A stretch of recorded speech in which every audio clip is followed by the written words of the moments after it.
શ્રી પરમાત્મને નમઃ. આપણે સાંભળી રહ્યા છે શ્રીમદ ભગવદ્ ગીતા અધ્યાય 7મો જ્ઞાન વિજ્ઞાન યોગનો શ્લોક ક્રમાંક 27. પૂર્વ શ્લોકમાં ભગવાને એ કહ્યું કે મને કોઈ પણ નથી જાણતું. તો ભગવાનને ન જાણવામાં મુખ્ય કારણ શું છે? એનો જવાબ આજના શ્લોકમાં શ્રી ભગવાન આપે છે.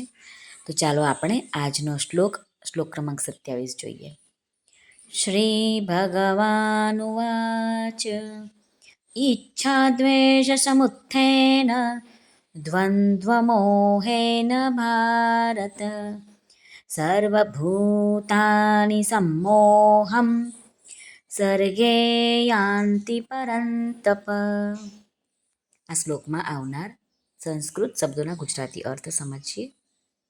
ભારત એટલે કે હે ભરત વંશમાં ઉત્પન્ન થનાર. પરંતપ એટલે કે શત્રુઓને તપાવનાર હે અર્જુન. ઈચ્છા દ્વેષ એટલે ઈચ્છા એટલે રાગ, અને દ્વેષ એટલે દ્વેષ. સમુત્થેન એટલે થવાવાળા. દ્વંદ્વ મોહેન એટલે દ્વંદ્વ મોહને લીધે. સર્વભૂતાની બધા જ પ્રાણીઓ. સર્ગે એટલે સંસારમાં અનાદિકાળથી. સમ્મોહમ મૂઢતાને એટલે કે જન્મ મરણને. યાંતિ એટલે પ્રાપ્ત થઈ રહ્યા છે. આનો અર્થ સમજીએ તો શ્રી ભગવાન કહે છે કે ઈચ્છા અને દ્વેષથી દ્વંદ્વ મોહ પેદા થાય છે, જેનાથી મોહિત થઈને પ્રાણીઓ ભગવાનથી બિલકુલ વિમુખ થઈ જાય છે, અને વિમુખ થવાથી વારંવાર સંસારમાં જન્મ લે છે. મનુષ્યે સંસારથી વિમુખ થઈને ફક્ત ભગવાન સાથે સંબંધ જોડવાની આવશ્યકતા છે. ભગવાન સાથે જોડાવા મોટું વિઘ્ન કયું છે? તો સ્વામી રામ સુખદાસજી મહારાજ કહે છે કે આ મનુષ્ય શરીર વિવેક પ્રધાન છે. આથી મનુષ્યની પ્રવૃત્તિ અને નિવૃત્તિ પશુ પક્ષીઓના જેવી ન હોઈને પોતાના વિવેક અનુસાર હોવી જોઈએ. પરંતુ મનુષ્ય પોતાના વિવેકને મહત્ત્વ ન આપીને રાગ અને દ્વેષને લીધે જ પ્રવૃત્તિ અને નિવૃત્તિ કરે છે, જેનાથી તેનું પતન જ થાય છે. મનુષ્ય માત્રની બે મનોવૃત્તિ છે.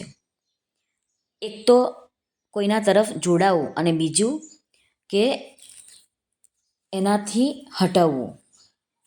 મનુષ્ય પરમાત્મામાં પોતાની વૃત્તિ જોડવાની જરૂર છે, અને સંસારથી પોતાની વૃત્તિ હટાવવાની જરૂર છે. એટલે કે પરમાત્મા સાથે તો પ્રેમ કરવાનો છે અને સંસારથી વૈરાગ્ય કરવાનો છે.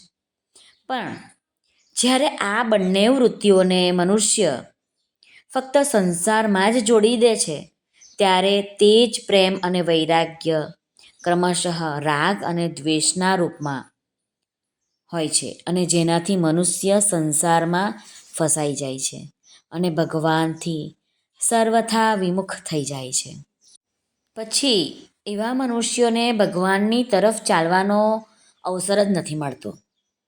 ક્યારેક ક્યારેક શાસ્ત્રો વાંચે છે, સંતોની કથા વાર્તા પણ સાંભળે છે, સાત્વિક વાતો પર વિચાર પણ કરે છે, સમજે પણ છે કે આ સારી વાત છે, પરંતુ સંસારમાં પોતાનો રાગ છે, એને લીધે એ મનુષ્ય એમ સમજે છે કે મારે તો સાંસારિક અનુકૂળતાને પ્રાપ્ત કરવાની છે અને પ્રતિકૂળતાને મારે દૂર કરવાની છે. આ જ મારું ખાસ કામ છે, કેમ કે એના વિના મારો નિર્વાહ નહીં થાય. આ મનુષ્યને મનમાં દ્રઢ થઈ ગયું હોય છે. આવી વૃત્તિઓને કારણે જ રાગ દ્વેષ છોડી નથી શકતા, અને એનાથી જ તે પરમાત્મા તરફ મનુષ્ય ચાલી શકતો નથી. સ્વામી રામ સુખદાસજી મહારાજ દ્રષ્ટાંતો આપીને સમજાવે છે. આપણે એ દ્રષ્ટાંતો જોઈએ. બિલ્વમંગળની વૃત્તિ ચિંતામણી નામની વેશ્યામાં લાગી ગઈ. એને એ વેશ્યા સાથે પ્રેમ થઈ ગયો. તો તેની વૃત્તિ સંસારથી તો દૂર થઈ ગઈ, જ્યારે વેશ્યાએ એવો પ્રહાર કર્યો અને કહ્યું કે આવા હાડ માંસના શરીરમાં તું આકૃષ્ટ થઈ ગયો છે, પણ જો ભગવાનમાં આટલો આકૃષ્ટ થઈ ગયો હોત તો તારો ઉદ્ધાર થઈ જાત. આ વાત સાંભળી બિલ્વમંગળને વેશ્યામાંથી વૃત્તિ હટી ગઈ અને ભગવાન સાથે એમની વૃત્તિ જોડાઈ ગઈ અને તેમનો ઉદ્ધાર થઈ ગયો. આ જ રીતે ગોપીઓનો ભગવાનમાં રાગ થઈ ગયો તો તે રાગ પણ કલ્યાણ કરવાવાળો થઈ ગયો. શિશુપાલનો ભગવાનની સાથે દ્વેષ રહ્યો તો એ વેરપૂર્વક ભગવાનનું ચિંતન કરવાથી પણ શિશુપાળનું કલ્યાણ થઈ ગયું. કંસને ભગવાનથી ભય હતો તો ભય વૃત્તિથી ભગવાનનું ચિંતન કરવાથી તેનું પણ કલ્યાણ થઈ ગયું. સ્વામીજી કહે છે કે ભયને લીધે અને વેરને લીધે ભગવાનનું ચિંતન કરવાથી શિશુપાલ અને કંસ ભક્તિના આનંદને ન લઈ શક્યા. હવે સ્વામીજીનું કહેવું એ છે કે તમે પ્રેમથી ભગવાનને પૂજો, ભગવાનનું સ્મરણ કરો, ધ્યાન કરો કે પછી વેરથી કરો.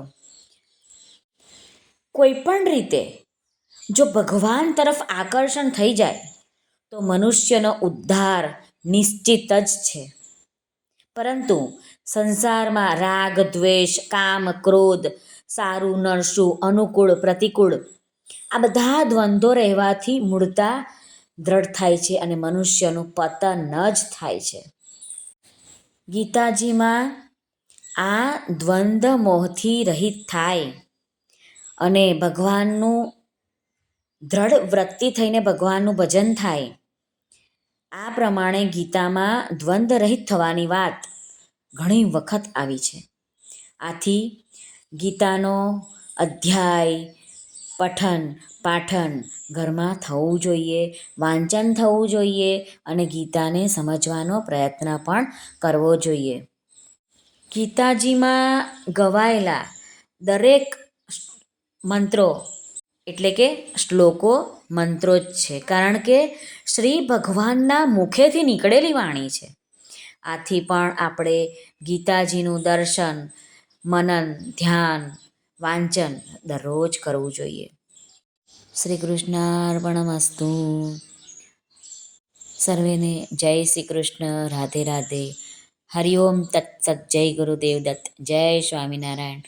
નમઃ પાર્વતી પતે. હર હર મહાદેવ. હર સિદ્ધેશ્વર મહાદેવની જય. સર્વનું કલ્યાણ થાઓ, સર્વનું કલ્યાણ થાઓ, સર્વનું કલ્યાણ થાઓ.